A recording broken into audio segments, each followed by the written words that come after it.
Bank account में आधार card कैसे link करें, अपने बैंक में आधार डीबीटी को ऑनलाइन कैसे इनेबल करें बिना बैंक जाए।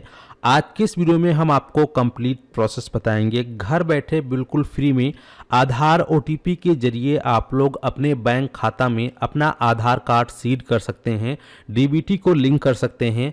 जब आपके आधार कार्ड और आपके बैंक अकाउंट में आधार डीबीटी इनेबल हो जाता है तो जो भी सरकारी पैसा है, जैसे कि पीएम किसान सम्मान निधि योजना का पैसा हो गया, या फिर आपका उज्ज्वला योजना का कनेक्शन मिला हुआ है तो उसका जो सब्सिडी का पैसा है, या फिर आपने जो है ये पीएम आवास योजना के लिए अप्लाई कर रखा है तो उसका जो पैसा है, या फिर आपने शौचालय योजना के लिए अप्लाई किया है उसका पैसा, यानी कि जितनी भी तमाम प्रकार के सरकारी स्कीम है, अगर आप इसके अंतर्गत लाभ लेना चाहते हैं तो उसका जो पेमेंट गवर्नमेंट देती है, सहायता राशि प्रदान करती है, वो आपके आधार बेस्ड खाते में ही जाता है। यानी कि आधार डीबीटी जिस बैंक अकाउंट में लिंक रहेगा, इनेबल रहेगा, उसी बैंक में पैसा जाता है।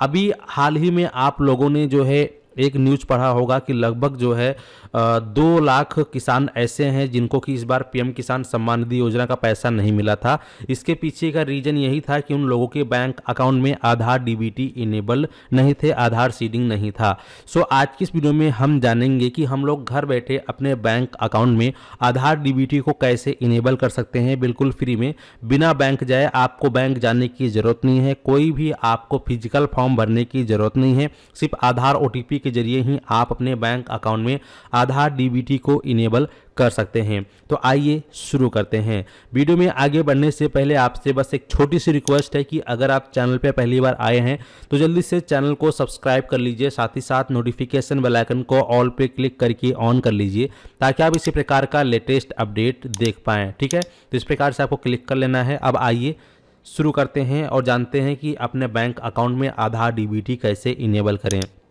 तो अपने बैंक अकाउंट में आधार डीबीटी को इनेबल करने के लिए आपके पास 2 चीज़ें होनी चाहिए। पहला कि आपके आधार कार्ड में जो मोबाइल नंबर लिंक है वह नंबर आपके पास मौजूद होना चाहिए, क्योंकि ओटीपी की ज़रूरत लगेगा। और आपके पास जो है एक जो है टच वाला फ़ोन होना चाहिए जिसमें कि आपका इंटरनेट ब्राउज़र वगैरह चलता है, जैसे कि आप जिस फ़ोन में भी देख रहे हैं वीडियो को, तो उसमें आप आसानी से काम कर पाएंगे। ठीक है, तो आपको सबसे पहले अपने मोबाइल फ़ोन में, लैपटॉप या पीसी में गूगल को ओपन करना है, या फिर आप क्रोम ब्राउज़र भी ओपन कर सकते हैं। ओपन करने के बाद आप लोगों को यहाँ पर इस प्रकार से लिखना है NPCI। ठीक है, और इस प्रकार से सर्च कर लेना है। NPCI लिखकर सर्च करेंगे तो आपकी स्क्रीन पर इस प्रकार से national payments corporation of India NPCI enabling digital platform लिख के आएगा। आपको इसी पे क्लिक करना है। जैसे ही आप इस ऑप्शन पे, इस लिंक पे क्लिक करते हैं, आपकी स्क्रीन पर इस प्रकार से NPCI का ऑफिशियल वेबसाइट ओपन हो जाएगा। अब यहाँ पर आपको कस्टमर वाले सेक्शन पे आना है। यहाँ आपको ऑप्शन दिखाई देगा भारत आधार सीडिंग इनेबलर, इस पर आप क्लिक करेंगे।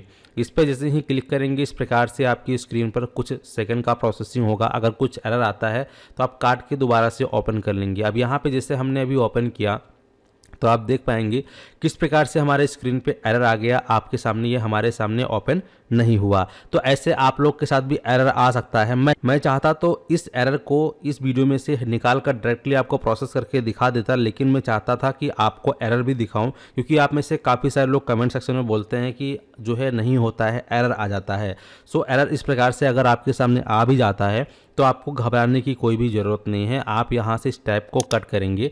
कट करने के बाद वापस से आएंगे ब्राउज़र में, वापस से आपको यहाँ पर NPCI लिखकर सर्च करना है।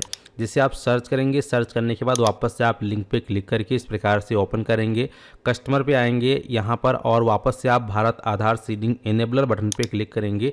कई बार इसका सर्वर ज़्यादा बिजी होने के कारण जो है जल्दी ओपन नहीं होता है। अब यहाँ पे आप देखेंगे कि आप ही के सामने हमने सेकंड टाइम इसको ओपन किया तो यहाँ पर ये ओपन होगा और यहाँ पर इसका सेशन एक्सपायर भी चल रहा है। अब आपको इसी टाइम के अंदर काम करना है अपना। तो अपने बैंक में आधार डीबीटी को इनेबल करने के लिए यहाँ ऑप्शन मिल जाता है आधार सीडिंग और डी सीडिंग का। आपको इस वाले ऑप्शन पे क्लिक करना है। इस ऑप्शन पे क्लिक करने के बाद यहाँ पे आपको अपना आधार कार्ड नंबर डाल देना है। यहाँ पर रिक्वेस्ट फॉर आधार में सीडिंग ऑप्शन पे टिक करना है और सबसे पहले आपको यहाँ पे अपने बैंक अकाउंट को सेलेक्ट कर लेना है। जिस भी बैंक में आपका खाता है, लगभग अब जो है यहाँ पर सभी बैंकों के नाम को ऐड कर दिया गया है। ऐसा कोई बैंक नहीं बचा है जो अभी तक इसमें ऐड ना किया गया हो। अगर इक्का दुक्का बैंक छूट भी गया होगा तो वो भी जल्दी ही इसके अंदर ऐड हो जाएगा। हालांकि यहाँ तक कि इसमें जो प्रथमा ग्रामीण बैंक होते हैं ग्रामीण एरिया में, वह बैंक भी आपको देखने को इसके अंदर मिल जाते हैं। ठीक है, तो यहाँ पर इस प्रकार से मैं कोई एक बैंक को सेलेक्ट कर लेता हूँ। इसके बाद यहाँ पर सीडिंग टाइप पे इस प्रकार से ऑप्शन आएगा।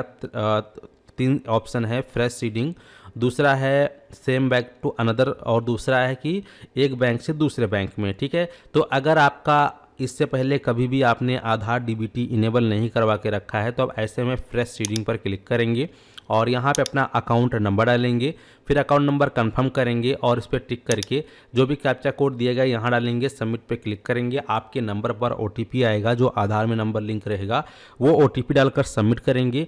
लगभग 2 मिनट का प्रोसेस टाइम लगेगा। 2 के प्रोसेसिंग टाइम के बाद आपके जो है बैंक से आपका आधार डीबीटी लिंक का सक्सेसफुल मैसेज भी शो करेगा। ठीक है, अब यहाँ पर 2 ऑप्शन और दिए गए हैं। बहुत से लोग कंफ्यूज हो जाएंगे कि इन दोनों ऑप्शन का क्या काम है, तो मैं आपको बता दूं कि इसमें जो सीडिंग टाइप में फ्रेश सीडिंग के बाद नीचे ऑप्शन मिल रहा है movement same bank with another account.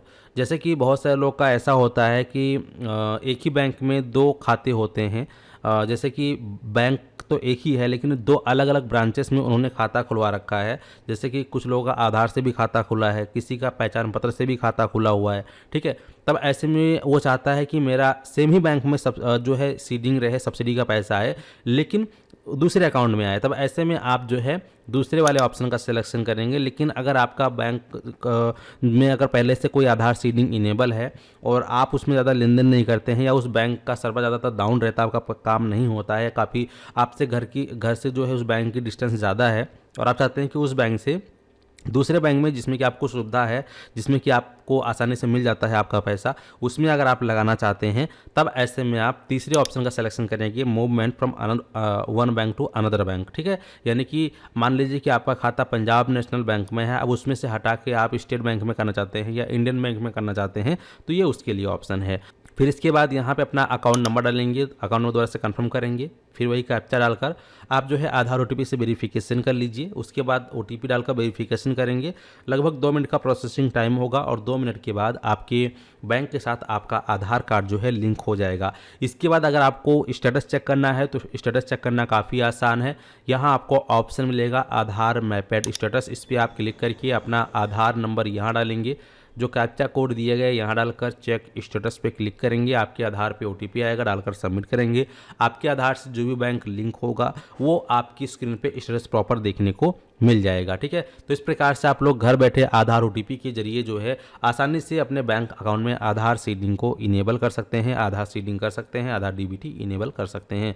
उम्मीद करते हैं कि आप लोग अच्छे से समझ गए हैं और अगर इसके अलावा कोई और जानकारी आपको चाहिए तो कमेंट सेक्शन में कमेंट करके ज़रूर बताएं। नेक्स्ट वीडियो आपके उस कमेंट के ऊपर आ जाएगा।